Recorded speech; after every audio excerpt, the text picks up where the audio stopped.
Assalamualaikum warahmatullahi wabarakatuh. Perkenalkan, nama saya Nurul Farhan dari Program Studi Administrasi Publik, Fakultas Ilmu Sosial dan Ilmu Politik, Universitas Riau. Nah, baiklah. Tujuan saya membuat video kali ini yaitu untuk memenuhi syarat tugas ulangan tengah semester mata kuliah Perencanaan dan Pembangunan Wilayah. Nah, baik, langsung saja kita masuki soal yang pertama, yaitu mengapa penting administrasi pembangunan. Nah, jadi administrasi pembangunan ini dapat diupayakan ke arah yang lebih positif serta lebih maju dari sebelumnya. Dalam membangun tentunya tidak semudah membalikkan telapak tangan. Nah, jadi perlu ada proses dan usaha, pengorbanan dan proses yang memakan waktu serta harus dilalui dengan kerjasama oleh semua pihak yang terlibat. Nah, jadi upaya dengan negara untuk melakukan perbaikan itulah yang dikenal dengan administrasi pembangunan. Jadi bisa kita simpulkan bahwa administrasi pembangunan sangat penting untuk kemajuan suatu negara melalui usaha yang dilakukan oleh pemerintah. Nah, administrasi pembangunan mempunyai fungsi dalam perumusan kebijakan dan program-program dalam pembangunan yang pelaksanaannya dilakukan secara efektif untuk kesejahteraan rakyat. Untuk soal yang kedua, yaitu perencanaan pembangunan wilayah, mengapa sangat perlu. Nah, jadi perencanaan pembangunan wilayah ini sangat penting dalam pembangunan dikarenakan hal ini sangat luas karena mencakup banyaknya kepentingan di dalam seperti yaitu agar bisa mencapai tujuan yang telah direncanakan oleh tim pembangunan. Kemudian nantinya pembangunan bisa diarahkan ke jalan yang baik dan benar serta memiliki pedoman yang baku. Perencanaan dengan sistematis akan membantu proses controlling agar kemudian jika ada sebuah hal yang perlu dievaluasi bisa dilaksanakan dengan baik dan jelas. Perencanaan pembangunan juga akan membuat segala sesuatu yang menjadi prioritas dilakukan dengan tertata. Yang paling penting akan menjadi prioritas utama. Dalam proses pembangunan wilayah, ada beberapa alasan yang diperlukan untuk perencanaan. Nah, jadi yang pertama yaitu perencanaan merupakan tahap yang penting apabila dilihat dari dampak pembangunan yang akan muncul setelah proses tersebut dimulai atau selesai.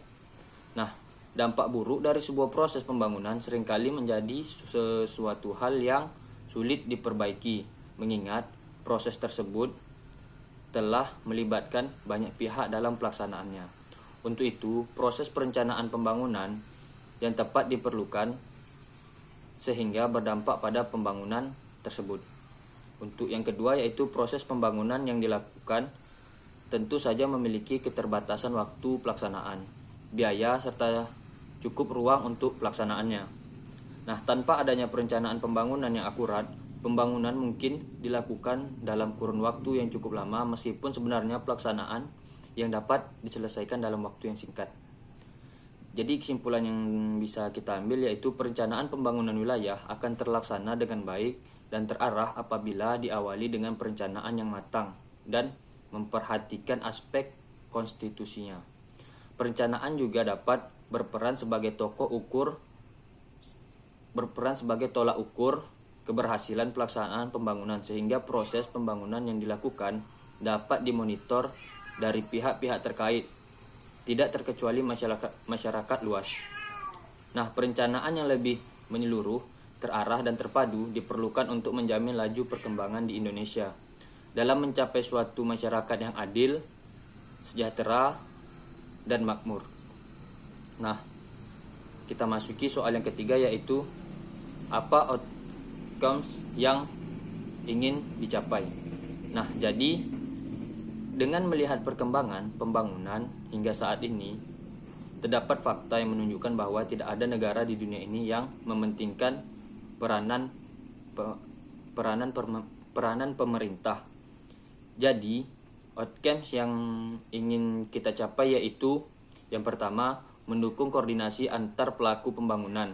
Yang kedua, untuk menjamin tercapainya integritas, sinkronisasi, dan sinergi antar daerah. Yang ketiga, untuk menjamin keterkaitan dan konsistensi antar perencanaan, penyelenggaraan, pelaksanaan, dan pengawasan.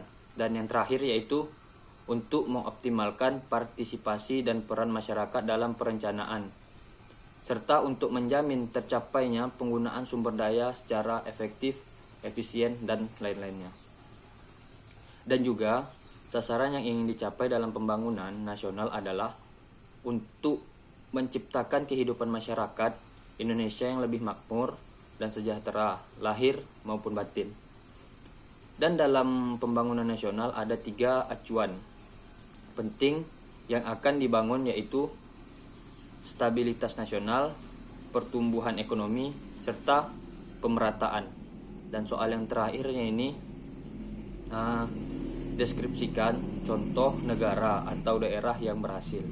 Nah, di sini saya mengambil negara Singapura.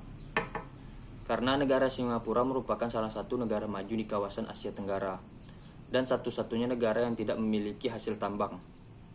Nah, jadi negara Singapura ini adalah negara yang berhasil karena mereka memiliki perencanaan pembangunan yang baik.